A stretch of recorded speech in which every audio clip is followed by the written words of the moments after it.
Hola, muy buenas tardes. Bienvenidos al noticiero del mediodía. Hoy es 13 de enero del año 2022. Comparta con nosotros la próxima hora de informaciones. ¿Cómo está, Froilán? ¿Qué tal, Diana? ¿Qué tal, amigos? Comenzamos y lo hacemos como de costumbre, presentándoles nuestros titulares.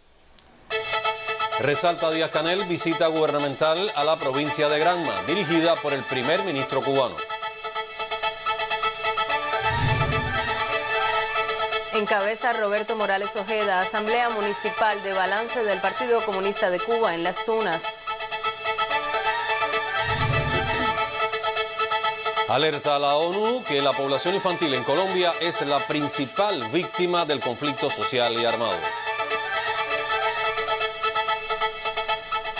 Comenzamos con las informaciones. El primer secretario del Partido Comunista de Cuba y presidente de la República, Miguel Díaz-Canel Bermúdez, resaltó en su cuenta de Twitter la visita gubernamental que encabeza el primer ministro Manuel Marrero Cruz a la provincia de Granma. El jefe de Estado cubano agregó que se retoma, luego de complejos tiempos de pandemia y aislamiento social, un enriquecedor mecanismo de diálogo con el pueblo. Por su parte, Marrero Cruz, junto al ministro de Salud Pública, José Ángel Portal Miranda, visitaron esta mañana el Hospital Celia Sánchez Manduley, acompañado por las principales autoridades políticas y gubernamentales de la provincia. Allí trasladó a todos los trabajadores de la salud el agradecimiento de la dirección del país por el intenso trabajo que han realizado durante 2 años de enfrentamiento a la pandemia. Han desarrollado un trabajo lleno de sacrificios, con riesgo para la vida, alejados de la familia. Siempre se habla de la zona roja, pero detrás de esos valiosos compañeros han estado miles de ustedes, subrayó. Como parte de la visita oficial, el viceprimer ministro cubano Jorge Luis Perdomo Dilella sostuvo un encuentro con dirigentes y funcionarios del gobierno y el partido del municipio de Yara. Durante el intercambio se abordaron temas vinculados con el desarrollo socioeconómico del territorio, como la distribución del presupuesto, las actividades por cuenta propia, la autonomía del municipio y la calidad de la educación y el deporte. Además, Perdomo Dilella visitó el centro educativo Carlos Darwin Amengual García e intercambió con alumnos y maestros sobre cómo avanza el proceso de enseñanza en este curso. Por su parte, la ministra de Educación, Enaelsa Velázquez Coviella, compartió experiencias con dirigentes del municipio Cauto Cristo acerca de la importancia de revitalizar y transformar los barrios. La doctora en Ciencias destacó las prioridades del presupuesto destinado a fortalecer el funcionamiento de las instituciones educacionales y médicas para el enriquecimiento de la vida espiritual y material de los pobladores. El miembro del Buró Político del Comité Central del Partido y secretario de Organización y Política de Cuadros, Roberto Morales Ojeda, y Manuel Pérez Gallego, miembro del Comité Central y primer secretario del partido en Las Tunas, encabezaron la Asamblea de Balance de la organización política en ese territorio. En el encuentro se debaten temas medulares como el cumplimiento de los acuerdos y directrices del 8º Congreso.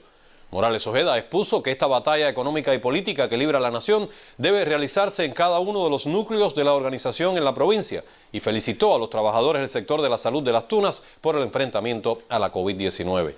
También instó a no bajar la guardia ante las nuevas variantes del virus que circulan en nuestro país.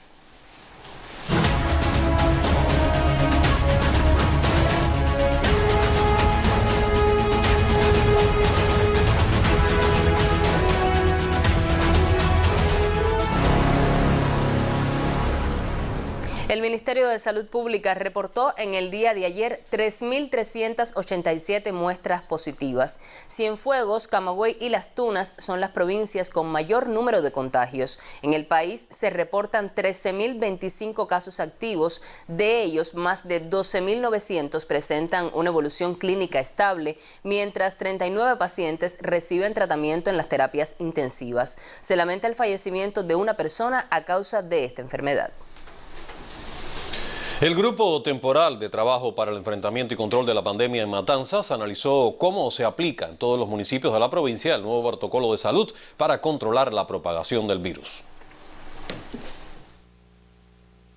Matanzas aplica el nuevo protocolo de salud en cada uno de sus municipios. Acciones de socialización y debate sobre las medidas aprobadas para el enfrentamiento a la COVID-19 se desarrollan en todas sus áreas de salud.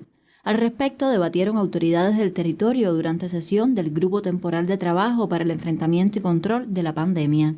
Al decir de directivos de salud, la provincia muestra un ligero incremento del número de casos positivos al virus respecto a semanas anteriores. Entre los municipios con mayor incidencia en este aspecto, resaltan el Cabecera, con 55 controles de foco abiertos, más de 300 casos activos y una centena de pacientes ingresados en el hogar.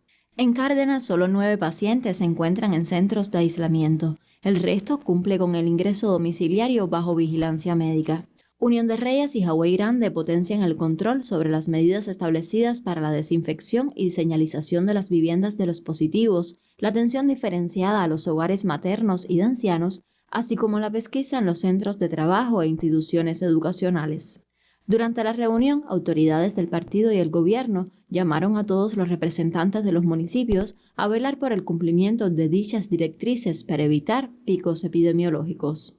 Respecto al proceso de vacunación, la provincia recibirá de la industria en los próximos días una asignación de vacunas que le permitirá completar al total de su población con la dosis de refuerzo. Respecto a otros temas que aquejan a la población, directivos de acueducto y alcantarillado explicaron las afectaciones del suministro de agua a pobladores de Los Jarabos asociadas a la conexión de una nueva conductora. Desde Matanzas, Janet Peña Costa, Sistema Informativo de la Televisión Cubana. En Pinar del Río avanza la aplicación de la dosis de refuerzo de las vacunas cubanas y hasta el momento se han administrado más de 144.700 dosis. Pinar del Río reporta en los últimos 15 días unos 2.545 casos positivos al virus SARS-CoV-2 para una tasa de incidencia de 435.9 por cada 100.000 habitantes. Entre las estrategias que desde la Dirección Provincial de Salud se llevan a cabo para contener el contagio está avanzar en la aplicación de una cuarta dosis de vacunación, la cual hasta el momento se ha administrado a unos 144.700 pinareños. El consultorio 90 del Policlínico Raúl Sánchez de la cabecera provincial es uno de los sitios clínicos habilitados en Vuelta Abajo para esta etapa de suministro del inmunógeno, en la que es requisito poseer el esquema primario de 3 dosis. Estamos vacunando según la disponibilidad de vacunas que nos entreguen del Policlínico y también hemos vacunado casi ya al 86% de la población. Tenemos aquí un equipo de trabajo que nos apoya muchísimo en el consultorio. Está la doctora del consultorio que soy yo, tenemos la licenciada en enfermería y también tenemos un grupo de estudiantes de medicina que nos han apoyado muchísimo aquí. El tratamiento ha sido muy bueno y me siento muy orgulloso de que vea que la revolución, que mi país que me ofrezca esta oportunidad de poder tener esta vacuna a raíz de lo del lío del tema del COVID y que nos ayude en el tema de la salud de nosotros y esas cosas. Me siento muy contento por eso. Muy orgullosa de haber recibido esta dosis y cada día más comprometida con esta revolución. Estamos en presencia de un consultorio que ha trabajado con los protocolos establecidos, muy organizado. La dosis de refuerzo en Pinar del Río se extiende además de la capital provincial a los municipios Viñales, La Palma, Consolación del Sur y Los Palacios. Ello, unido a la autorresponsabilidad de las personas en el hogar e instituciones de trabajo, garantizará una mayor protección ante el nuevo rebrote de la enfermedad que se vive en el país. Desde Pinar del Río, Roxana Llamazares González, Sistema Informativo de la Televisión Cubana. La comunidad científica en Guantánamo trabaja en proyectos para minimizar las consecuencias del cambio climático. Más adelante en este noticiero nos acercaremos a las estrategias de los científicos de esa ciudad para mitigar la sequía y otros efectos negativos.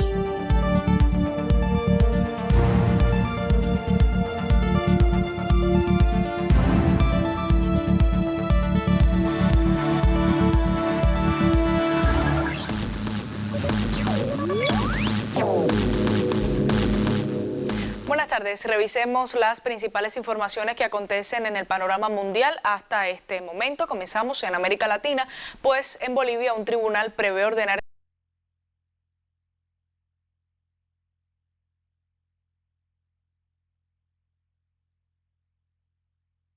Este Núñez podría recibir una condena de hasta 10 años de prisión, según el abogado de la acusación, Marcelo Valdés. El viceministro de Justicia, Jaime Siles, anticipó que las audiencias se realizarían en el primer trimestre de este año, ya que luego de dictado su inicio han de transcurrir no más de 45 días. Por su parte, el abogado Valdés remarcó que en el primer juicio serán procesados Áñez y excomandantes militares y policiales, todos en condición de exfuncionarios que, según la acusación, violaron la Constitución al consumar el derrocamiento de Evo Morales. Recordemos que la exgobernante de facto aguarda el juicio en detención preventiva desde marzo del año 2021. También de esta región supimos que durante la 33ª reunión de embajadores y cónsules de México se dio a conocer que la diplomacia de ese país tendrá dos ejes principales este año 2022: la protección de migrantes mexicanos y solicitantes de asilo y la integración económica de América. López Obrador dictó las pautas de la política exterior para este nuevo año desde el confinamiento por COVID-19 y las resumió en 5 objetivos, entre los que se incluye mantener vigente la política de asilo que ha caracterizado a México. La Secretaría de Relaciones Exteriores además continuará trabajando en pos de causas prioritarias como lo son reducir la violencia e impactar en la producción de armas con la demanda que se interpuso en Estados Unidos.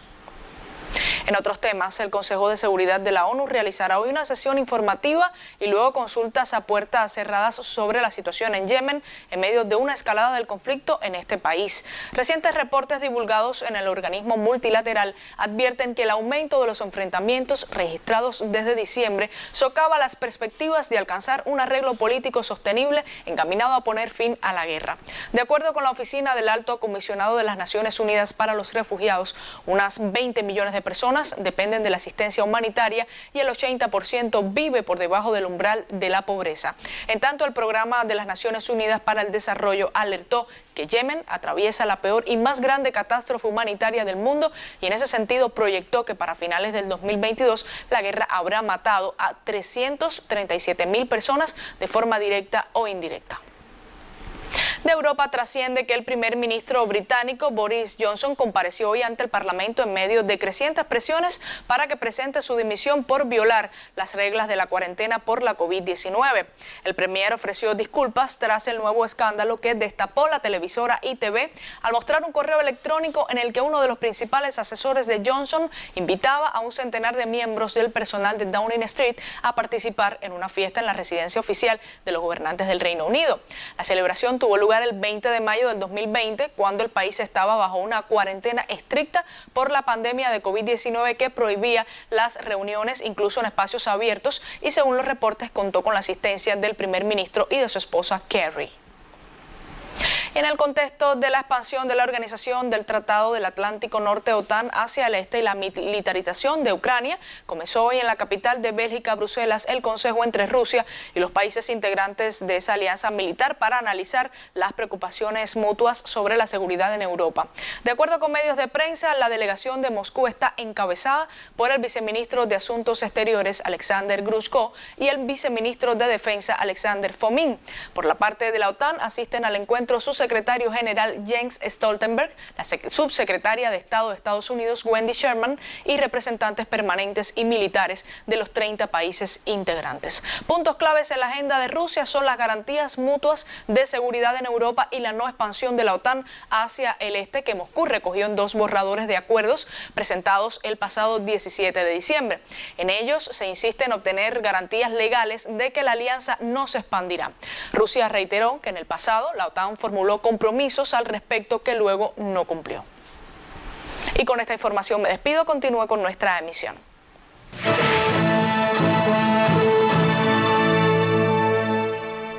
Continuamos con temas del acontecer nacional. El movimiento de innovadores y racionalizadores de la empresa pesquera de Mayabeque garantiza el funcionamiento de las embarcaciones del territorio. La innovación tecnológica garantiza en parte el funcionamiento de las embarcaciones de la empresa pesquera industrial de Mayabeque para aportar a la economía del país.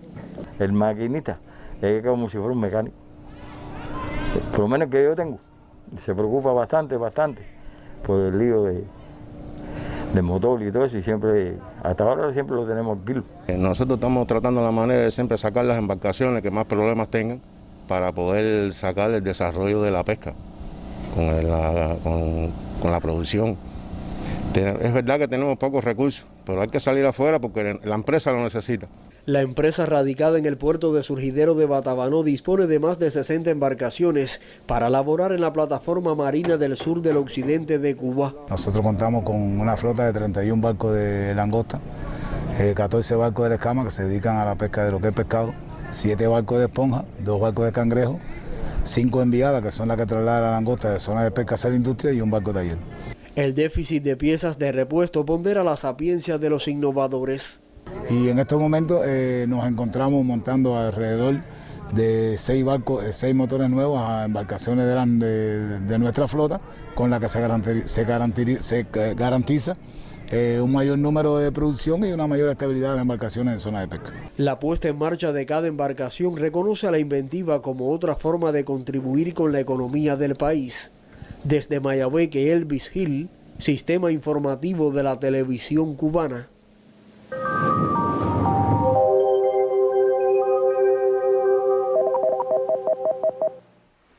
Buenas tardes. Continúan siendo favorables las condiciones del tiempo para la ocurrencia de chubascos y lluvias de manera ocasional, principalmente hacia zonas de la costa norte, estados relacionados con los nublados restos de un frente frío al norte de la región central de Cuba y los vientos del nordeste que traen nubosidad baja desde el mar hacia zonas de la costa norte y generan estos chubascos de manera ocasional. Sin embargo, a esta hora ya un centro de bajas presiones se ha formado al norte de las Bahamas y extiende un frente frío sobre el estrecho de la Florida próximo a la región occidental de Cuba y que durante la tarde estará generando también chubascos y lluvias de manera ocasional hacia zonas de la costa norte, y a medida que el sistema se mueve hacia el este, pues se impondrá una nueva masa de aire de origen continental que reforzará las condiciones invernales para los próximos días. El pronóstico del tiempo entonces para la tarde de hoy estará parcialmente nublado y se nublará en zonas de la costa norte de gran parte del país, con la ocurrencia de chubascos y lluvias de manera ocasional que serán más aislados en el resto del territorio. En la tarde, en la noche estará con predominio de nublados en gran parte del país, parcialmente nublado en algunas localidades con la ocurrencia de chubascos ocasionales hacia zonas de la costa norte de la región oriental del país. Las temperaturas frescas en el occidente y centro, las máximas en la tarde de hoy con valores entre 25 y 28 grados Celsius, superiores en la región oriental, donde las temperaturas máximas alcanzarán valores entre 30 y 33 grados Celsius. En la noche las temperaturas se mantienen con valores entre 18 y 21 grados en el occidente y centro, superiores en la porción suroriental del país. Los vientos soplarán del noroeste y del norte en la región occidental y del oeste y el noroeste en centro y oriente entre 10 y 25 kilómetros por hora, con poco oleaje en toda la costa norte y mar tranquila en toda la costa sur. En resumen, para hoy, chubascos y lluvias de manera ocasional en zonas de la costa norte de gran parte del territorio nacional. Esto es todo en cuanto a la información meteorológica. Tengan todos feliz tarde y hasta mañana.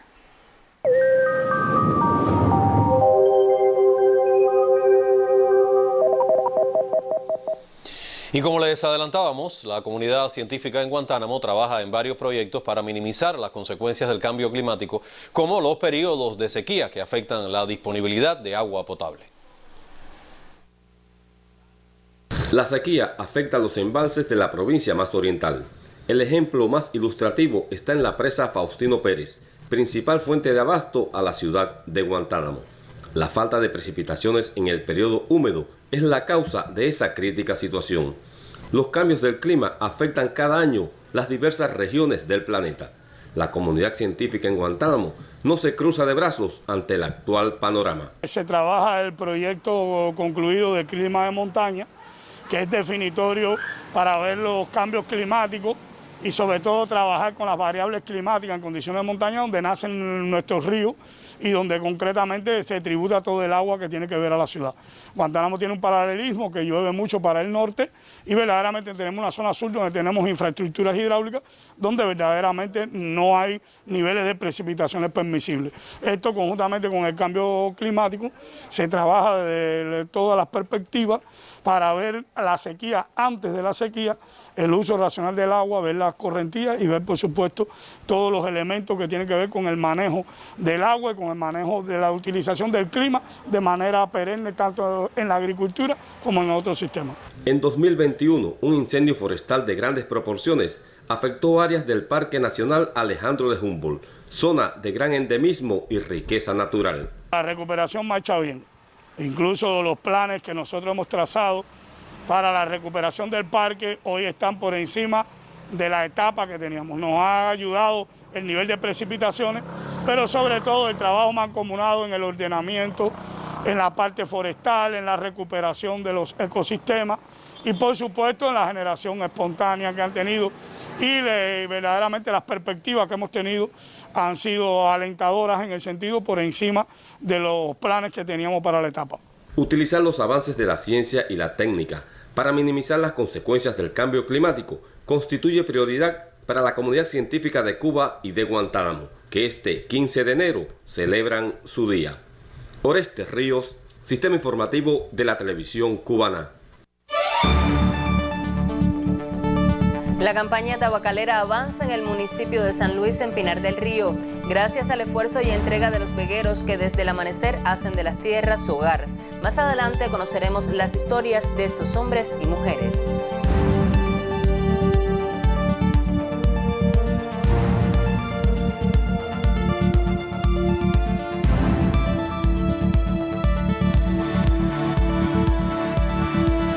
Las políticas agresivas del gobierno de Estados Unidos contra el pueblo cubano y el incumplimiento por Washington de los acuerdos migratorios suscritos con La Habana estimulan las salidas ilegales inseguras. En días pasados, alrededor de una decena de jóvenes fueron rescatados por tropas guardafronteras en una zona de alto riesgo al sur de Pinar del Río, cuando la embarcación en que viajaban zozobró. 11 jóvenes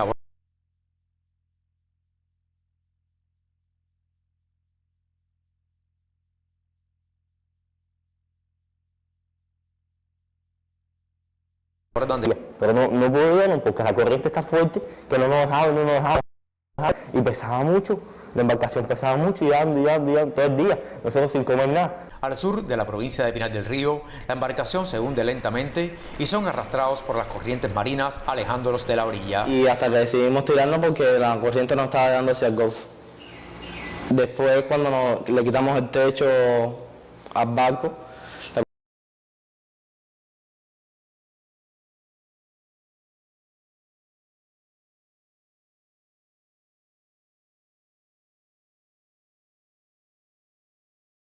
pusimos para atrás. Yo me he muerto. La zona donde realizamos el rescate es una zona de bastante complejidad. Ahí se exponen a los peligros como fuertes marejadas, fuertes corrientes. También están a la disposición de los depredadores. 3 días a la deriva intentando mantenerse a flote aleja la esperanza de vida. 2 integrantes del agotado grupo logran llegar a tierra y avisan al servicio guardafronteras, que se activa de inmediato y acude a su rescate. Tengo que agradecerle todo, bueno, de hecho, yo y todo el mundo, todo, porque si no hubiera sido por ellos no tuviéramos nadie aquí tampoco. Nos ofrecieron agua, hasta la que queríamos, que estábamos deshidratados, nos ofrecieron, teníamos hambre, llevábamos 7 días sin comer. Si ellos no se hubiesen movido rápidamente, nosotros puede ser que no hubiésemos sobrevivido tampoco, ya estaba cayendo la noche. La experiencia de los trágicos días en el mar deja en la memoria de estos jóvenes una huella de dolor imborrable. Las olas del Golfo son malísimas, son altísimas. Ahí desde que tú sales, desde que sales de aquí del país, tienes una posibilidad más o menos de un 80% de estar muerto por tiburones, por las olas, por el sol fuerte que hay, por todo. Que no piensen en realizarla así, porque el Titanic era más seguro un día. Yo no me tiro más no me tiro más, yo lo que pasé no me tiro más. Me asusté bastante, me di por muerto. El actuar irresponsable del gobierno de Estados Unidos, que recrudece el bloqueo para asfixiar al pueblo de Cuba y practica una política migratoria irregular, estimula las salidas ilegales inseguras que cobran vidas y desgarran familias. Desde Pinar del Río, Pedro Lázaro Rodríguez Gil, Sistema Informativo de la Televisión Cubana.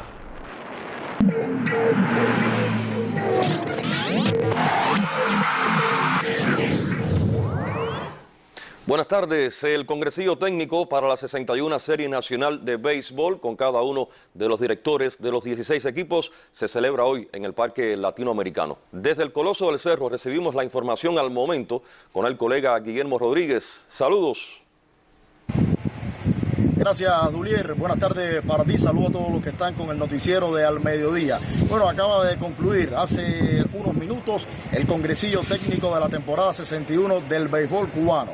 Trascendió que se mantiene la inauguración, será el día 23, con el primer juego en el Estadio Mártires de Barbados entre el Monarca Granma y el subcampeón Matanzas a la 1 de la tarde. Este será precisamente el horario para la temporada 61 del béisbol cubano, y cuando cambie a horario de verano los juegos comenzarían a las 2 de la tarde. Entre los elementos más interesantes tiene que ver con los atletas contratados a título personal en diferentes ligas del mundo. Por ejemplo, Matanza es abanderado en este sentido. Los casos de Yadir Drey, Yadir Mujica, tiene también Erisbela Rueda. Pues estos atletas tendrán que incorporarse antes del juego 60. Escuchen bien, antes del juego 60, y tener al menos 40 veces al bate con sus equipos, y en el caso de los lanzadores tener por lo mínimo 20 entradas lanzadas para poder jugar en la postemporada del béisbol cubano. Así que esto es lo más interesante de lo que ha trascendido en cuanto al congresillo técnico que concluyó, reitero, hace solo unos minutos aquí en el Estadio Latinoamericano. Estaremos ampliando en la emisión estelar del noticiero de la televisión cubana. Te devuelvo la señal a los estudios centrales. Gracias, Guillermo, por este reporte. Seguimos con más. El presidente de la Federación Mundial de Béisbol y Softball, Ricardo Fraccari, llegará hoy a Cuba para realizar una visita de trabajo y participar en las actividades por el aniversario 60 de las series nacionales. El directivo italiano tiene entre sus propósitos, además, firmar un acuerdo entre la Federación Cubana y la empresa Teammate. También evaluará las posibilidades para que nuestro país pueda desarrollar eventos internacionales, así como crear la Academia Nacional de la Disciplina. Asimismo, Fraccari ofrecerá una conferencia de prensa y recorrerá instalaciones. Muy buenas tardes. Gracias, Dulier. Continuamos ahora con temas del ámbito internacional. En exactamente 2 meses tendrán lugar los comicios legislativos en Colombia. La elección de un Congreso totalmente nuevo será la antesala del plato fuerte electoral, las presidenciales previstas para el 29 de mayo. ¿Quién será el nuevo presidente de la República? ¿Qué sucederá a Iván Duque? Esa es la pregunta, Diana, que desde que comenzó este año electoral se ubica en la cima del debate nacional y también de la región. Con el análisis, la periodista Anisley Torres. Bienvenida, Anisley. Buenas tardes. La semana pasada ya les adelantaba la importancia de las elecciones colombianas en el escenario político latinoamericano junto a las brasileñas. En un primer acercamiento al tema, les comentaba la matriz más recurrente, y es el eventual giro hacia la izquierda que podría producirse por los buenos números del aspirante progresista Gustavo Petro en todas las encuestas y desde mucho antes que arrancara este 2022. Es un caudal que arrastra desde los anteriores comicios en los que compitió también por el puesto en el Palacio Nariño y quedó segundo en el balotaje frente a Iván Duque, pero un segundo puesto que lucía gigante por el respaldo popular que alcanzó y que auguraba un vuelco en la política colombiana tan derechista, tan tradicional, tan antiizquierdista, porque a diferencia de otras naciones del área, en Colombia la izquierda simplemente ni competía. No había ni una versión rosa pálida a la socialdemocracia que pudiera despuntar con aires de gobernanza. ¿Qué decir entonces de algo mucho más rojo? Siempre asociado a guerrillas comunistas absolutamente demonizadas hasta provocar terror. Y Petro logró lo impensable, él que justamente tiene un pasado guerrillero. Y en el contexto posacuerdo de paz ha incidido y ha cambiado todas las reglas del juego. Pero más que el resurgir de una izquierda con posibilidades reales de gobernar, pues las presidenciales de 2022 tienen otro hito, y es la primera vez en 20 años que el uribismo está pidiendo el último y para atrás, como diría en buen cubano. Hay un candidato uribista reciclado, Oscar Iván Zuluaga, que compitió y perdió con Juan Manuel Santos en 2014, con tan poca fuerza y escasas posibilidades ahora que anda buscando entrar a una coalición que le dé oxígeno. Y para colmo es un candidato uribista, sí, pero partidistamente hablando, porque pertenece al uribista Centro Democrático, pero no es un candidato que tenga la venia del sujeto político en cuestión, el que ha cortado el bacalao, reitero, en las últimas 2 décadas, y por supuesto que estoy hablando de Álvaro Uribe Vélez. 20 años de reinado, unos por delante, otros por detrás del telón, más en la sombra. Primero 2 mandatos propios, luego posicionó a Santos, que terminó siendo su rival más enconado, y finalmente catapultó a Duque. Y ahora asistimos al declive de su regencia, aunque conociendo su aval bien pudiera haber cartas bajo la manga, porque resta tiempo para que el señor Uribe se decida sobre a quién apadrinar.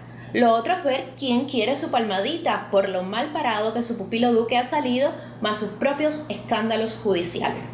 Lo cierto es que hay otra gran novedad para este proceso electoral y para la vida política colombiana toda, y es que por primera vez se compite en grandes bloques, coaliciones o convergencias, como también se han dado en llamar.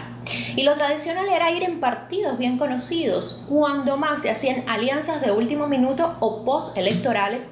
Ahora hay grandes bloques bien definidos con bastante anterioridad y segmentados, digamos que ideológicamente, en izquierda, centro, derecha, aunque la membresía es heterogénea en algunos, y se realizarán primarias en cada uno de ellos para decantar la figura que los representará en la boleta presidencial.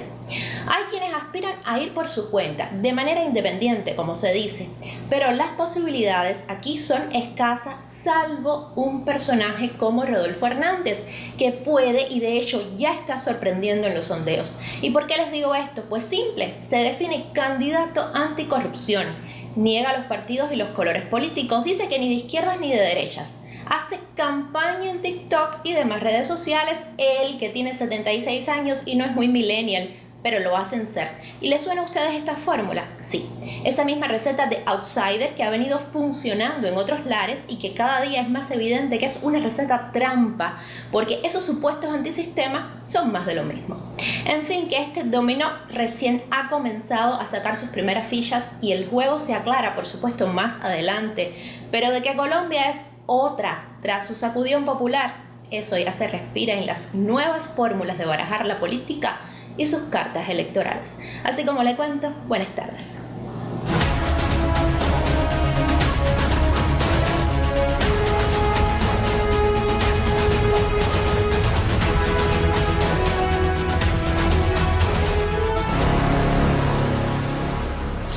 Y desde la semana epidemiológica número 40 del 2021 se han incrementado de forma acelerada los casos de COVID-19 en varios países de Europa y recientemente también aquí en la región de las Américas. Así es, y debido a esta situación, Froilán, el Ministerio de Salud Pública adoptó nuevos protocolos para el enfrentamiento a la COVID-19 en Cuba. Nuestro noticiero se los ofrece a continuación. Bien, comenzamos. En cuanto a la vigilancia de la COVID-19. Se dispondrá de test de antígeno en los servicios de urgencias. Los casos que acudan al sistema por sintomatología de COVID-19 se les realizará test de antígeno. Si es positivo, se considera sospechoso y se toma entonces muestra para PCR. Los que presenten cuadro clínico compatible de la enfermedad y el test de antígeno resulte negativo, se aislarán y a las 48 horas, si continúan con cuadro clínico sin evolución favorable, se procede entonces a realizar toma de muestra para PCR. Solo se considerará caso confirmado de COVID-19 quien presente resultado de PCR positivo. Los contactos de casos confirmados de COVID-19 se estudiarán mediante los test de antígeno suma, los contactos directos o de primer orden que presenten síntomas en el momento que se conozca su condición de contacto. Las otras indicaciones es que no se realizarán estudios, es decir, test de antígeno y PCR, para el ingreso en instituciones hospitalarias, ni para la realización de procederes quirúrgicos o pruebas invasivas como las tomografías, resonancias magnéticas, endoscopías y otras. No se estudiarán personas asintomáticas, no se realizarán estudios para dar de alta a los pacientes activos.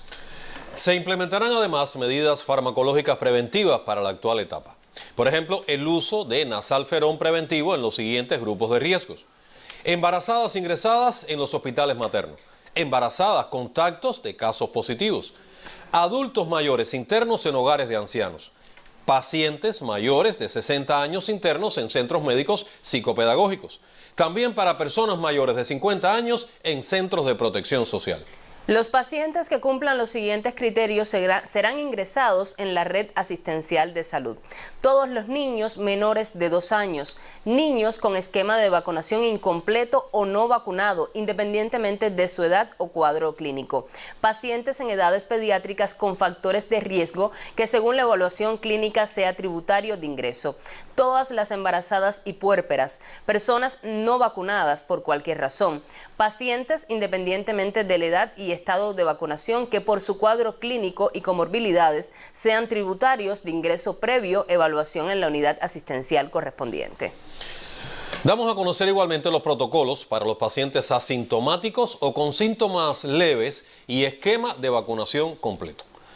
Todos los pacientes sospechosos y confirmados que sean asintomáticos o presenten síntomas leves serán ingresados en el hogar, en su propia casa, o quedarán en aislamiento domiciliario y espera vigilada en la atención primaria de salud. Este tipo de paciente está sujeto a medidas higiénico-sanitarias generales y conducta expectante y con vigilancia. Continuamos ahora con otras informaciones. El municipio santiaguero de Contramaestre intensifica la vacunación de refuerzo anti-COVID-19 para mejorar la respuesta inmune de la población ante la circulación de la nueva variante del SARS-CoV-2 Omicron. Acorde a los aseguramientos materiales y humanos, el proceso debe culminar esta semana. Desde que Cuba inició el reforzamiento inmunológico contra la COVID-19, el municipio Contramaestre activó su sistema de salud y cada día desde las primeras horas garantiza la vacunación de su población. Es un proceso que comenzamos alrededor de las 5 de la mañana con la repartición de todas las rutas que tenemos que salen para cada consultorio. Solo en el área de salud América 1 de Contramaestre hay 53 consultorios que funcionan como vacunatorios para quienes tienen esquema completo de inmunización, pero se han creado otras condiciones para que nadie quede sin recibir el inmunógeno.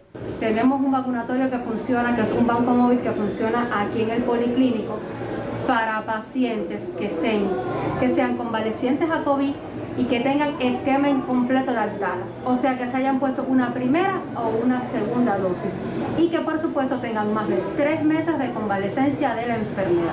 Aquí también se garantiza el inicio del esquema de vacunación para quienes aún no han recibido ninguna dosis. Que pueden hacerlo en estos momentos en los consultorios que están radicando o pueden dirigirse hacia acá, hasta el Policlínico, en el vacunatorio que tenemos aquí en el Policlínico, que comenzamos el esquema de la vacuna y que ya a los 3 meses de haber terminado el esquema, entonces se puede reforzar, ya no tienen que esperar 6 meses. En Contramaestre, el ritmo de vacunación de refuerzo marcha bien. Solo en el área de salud América 1, de un universo de 29.800 pacientes, ya se han reforzado 26.700, lo que vaticina que el proceso culmine esta semana. El hecho de que culmine el proceso de vacunación en los consultorios no significa que se acabaron las dosis de refuerzo, porque como ya le explicaba, acá en el Policlínico nosotros contamos con un vacunatorio, con un banco móvil, que si existe alguna condición, dígase descompensación de sus patologías de base, dígase pacientes oncológicos que estén en tratamiento con quimioterapia, que no se puedan vacunar en este momento, dígase pacientes nefrópatas o trasplantados, que no se puedan vacunar en este momento, entonces no se queden sin su dosis de refuerzo, para que cuando estén compensados puedan vacunarse. La población ha acudido de manera espontánea convencida de la efectividad de la vacuna, pero junto a ello se insiste en el cumplimiento de las medidas sanitarias. El uso del nasobuco, el lavado frecuente de las manos, mantener el distanciamiento social. Entonces todavía es importante y creo que más que una vacuna es lo que más nos ayuda, nuestro cuidado a la salud personal de cada persona, porque lógicamente la vacuna, gracias, ha llegado para ayudarnos, pero la responsabilidad individual y colectiva es muy importante. Ricardo Chacón Rubio, Sistema Informativo de la Televisión Cubana.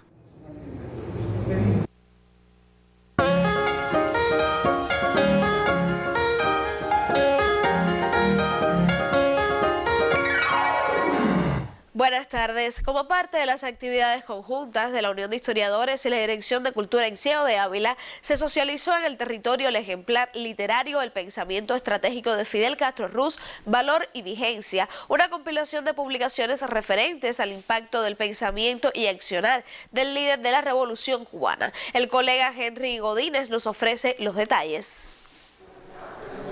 Una vez más se confirma que el pensamiento y obra del líder de la Revolución Cubana trasciende generaciones y fronteras, más allá de su desaparición física.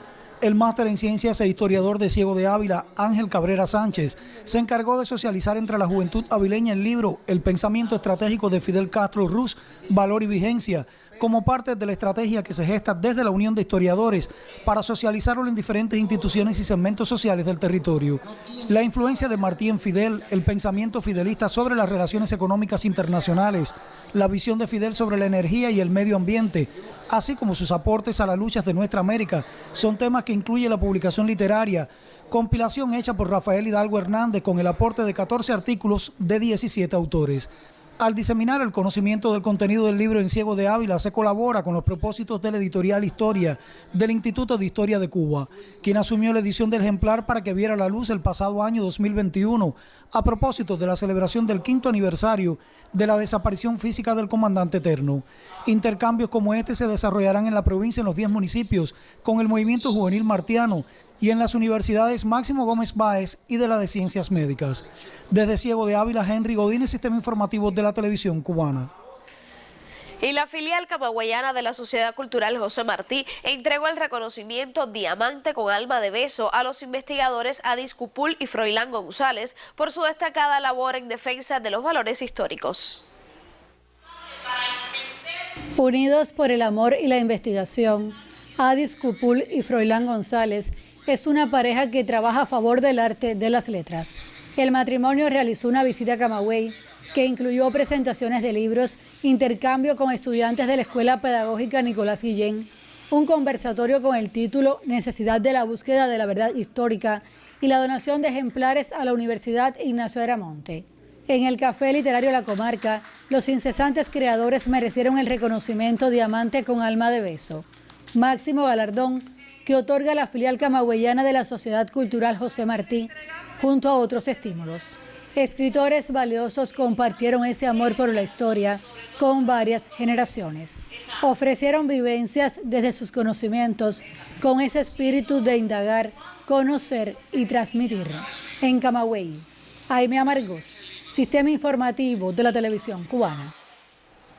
En saludo a su aniversario 25, el sello editorial holguinero La Luz lanzó una nueva campaña de promoción del libro y la lectura. La atractiva propuesta guiará el trabajo de la casa editora que en su primer cuarto de siglo ha acompañado la obra de reconocidos y noveles escritores cubanos y foráneos.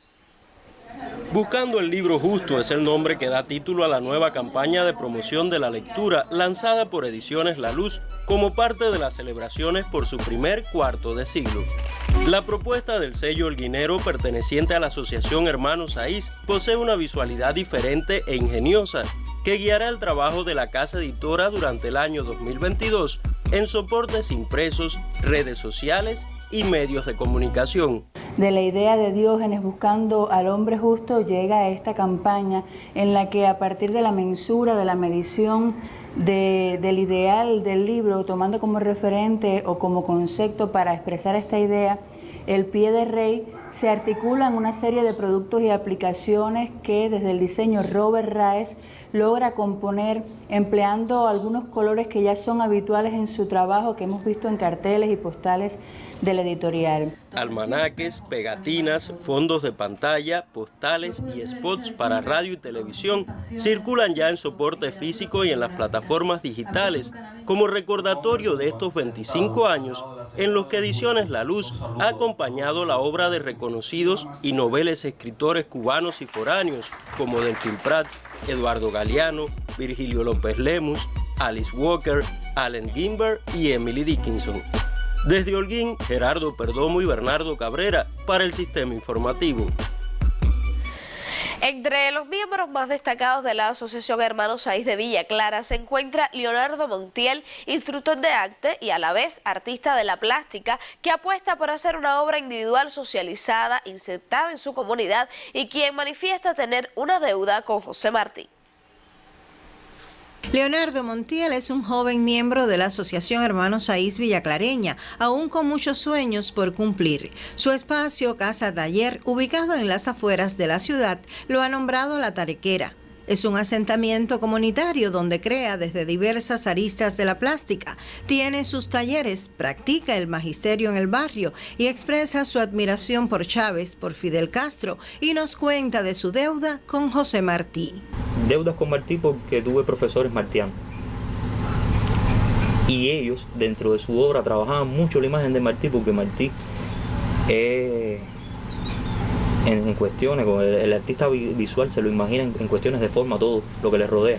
Y Martí me da muchas ideas, Martí me da muchas formas. Y cuando uno lee a Martí, se da cuenta que la obra es inconclusa. Porque te lees una poesía de Martí y haces una obra, pero cuando te vuelves a leer la poesía, la obra puede seguir creciendo. Quiere decir que yo tengo una deuda con Martí en hacer un trabajo utilizando esto mismo de reciclaje, pero creo que eso va a ser un proyecto para el año que viene, donde voy a hacer una exposición donde van a ser alrededor de 6 piezas, que es lo que tengo proyectado, con referente a la obra de Martí. Quiero que sea un Martí que se parezca más a lo que es Cuba hoy. Es como traspolar el héroe a esa persona que puede ser nuestro vecino, que puede ser nuestro padre, que puede ser un niño. Y entonces esa imagen de Martí es el Martí en la Cuba de hoy. La obra de Leonardo Montiel es totalmente contemporánea. Como creador se debate en su doble condición de instructor y artista, y lo hace en su entorno social, en la Cuba que conoce y desde el país que con sus sueños de joven creador quiere ayudar a construir. Desde Villa Clara, Hilda Cárdenas Conyedo, Sistema Informativo de la Televisión Cubana. Antes de finalizar, le comento que los días 14, 15 y 16 de este mes de enero se presentará el espectáculo humorístico Año Nuevo, Risa Nueva. La cita será en el Teatro Miramar con los horarios habituales de viernes y sábado a las 8:30 de la noche y el domingo a las 5 de la tarde. El elenco estará integrado por La Oveja Negra, Carlos Gonzalvo, Quique Quiñones, Rigoberto Ferrera, Andrea Noime Dios y el grupo Etcétera. Así me despido por hoy. Muy buenas tardes. Buenas tardes también para ti, Claudia. Y la campaña tabacalera avanza en el municipio de San Luis, en Pinar del Río. El sureño territorio plantará más de 2.700 hectáreas que abarcan áreas de sol y tapado. Es tiempo de tabaco y todos lo confirman. El comportamiento de las variables meteorológicas favorece hoy las plantaciones que crecen con el objetivo de concluirlas al cierre de enero. Tenemos un compromiso de plantar más de 2.700 hectáreas de tabaco y un compromiso de acopiar de más de 2.900 toneladas. Para ello, sin duda hay que destacar que los inicios no fueron ciertos a partir de todas las limitaciones con recursos que ha presentado la misma, pero sobre la marcha la campaña ha venido demostrando en ella la participación de campesinos, trabajadores, directivos y funcionarios en cómo hacer de ella, a partir de los esfuerzos, una realidad. La experiencia de los productores es decisiva en cada campaña. El tabaco lo veo bastante bien, está atendido, tengo la fuerza de trabajo y el tabaco es una planta que lo que lleva es dedicación. Yo no tengo problema con otra cosa aquí, el agua, es el problema que tengo. Si tuviera agua, hubiera más rendimiento también. Está haciendo un año bueno para de tabaco y el campesino, si quiere, coge buen tabaco y bastante tabaco.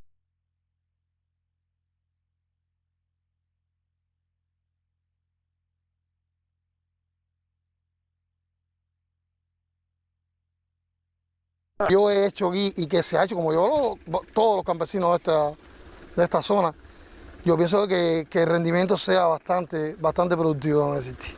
Si en ediciones anteriores la campaña tabacalera en la mayor productora del país recibía calificativos de histórica y heroica, la actual también los merece. Y como antes, los vegueros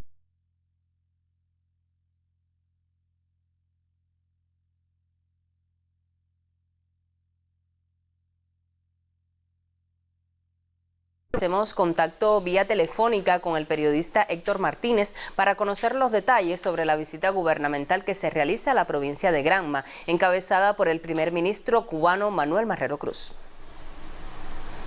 Sí, muy buenas tardes. Efectivamente, el miembro del Buró Político y primer ministro de la República de Cuba, Manuel Marrero Cruz, inició este jueves por Manzanillo una nueva visita gubernamental a la provincia de Granma. acompañado por los viceprimeros ministros Alejandro Gil Fernández y Jorge Luis Tapia Fonseca y las máximas autoridades del territorio, el jefe del gobierno cubano comenzó el recorrido por el bloque productivo Granma 2, ubicado a 9 kilómetros de la ciudad y con una gran importancia en los planes para garantizar la alimentación a los más de 128.000 habitantes del municipio. Allí, el director de la UEB Integral Manzanillo, Vladimir Alcalá, explicó las características de este enclave, donde se alistarán 255 hectáreas para la producción de cultivos varios destinados al autoabastecimiento municipal. Al respecto, Marrero Cruz expresó que este programa tiene que nacer bien y para ello es necesario que los productores se sientan motivados, se apropien de la iniciativa, vayan obteniendo resultados y de esa forma mejoren sus condiciones de vida y las de sus familias. Posteriormente, el primer ministro cubano llegó hasta el Hospital Provincial Clínico Quirúrgico Docente Celia Sánchez Manduley, fundado por el líder histórico de la Revolución Fidel Castro Ruz el 11 de enero de 1981. Allí su director, el doctor Enrique Alejandro Matos Lastre, explicó las características del centro, donde laboran cerca de 2.600 trabajadores, de ellos 740 médicos y 701 enfermeras. El hospital ha jugado un papel crucial en el enfrentamiento a la COVID-19 en Granma. Marrero Cruz se interesó por las principales insatisfacciones de la población y de los trabajadores del hospital y que se vinculan fundamentalmente con el estado de la infraestructura hidrosanitaria, los sistemas ingenieros como ascensores y lavandería, el equipamiento de alta tecnología y la situación higiénica del hospital. Tras un intenso intercambio con las autoridades territoriales y directivos de la institución sobre la ejecución del presupuesto, el Premier insistió en la necesidad de potenciar las acciones de mantenimiento constructivos como vía para frenar el deterioro en el hospital. Marrero Cruz transmitió a los trabajadores del Celia Sánchez el reconocimiento de la dirección del país y de todo el pueblo por su contribución en el combate contra la COVID-19. El tercer punto de esta intensa jornada mañanera fue el barrio El Taíno, en el Consejo Popular Orestes Gutiérrez.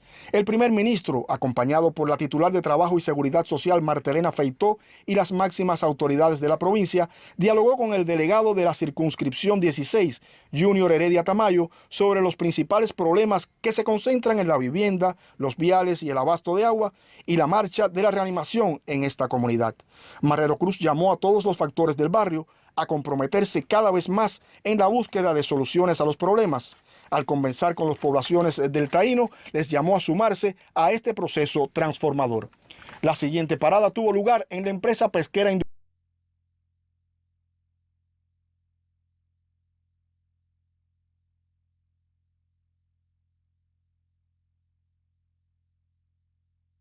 industrial de productos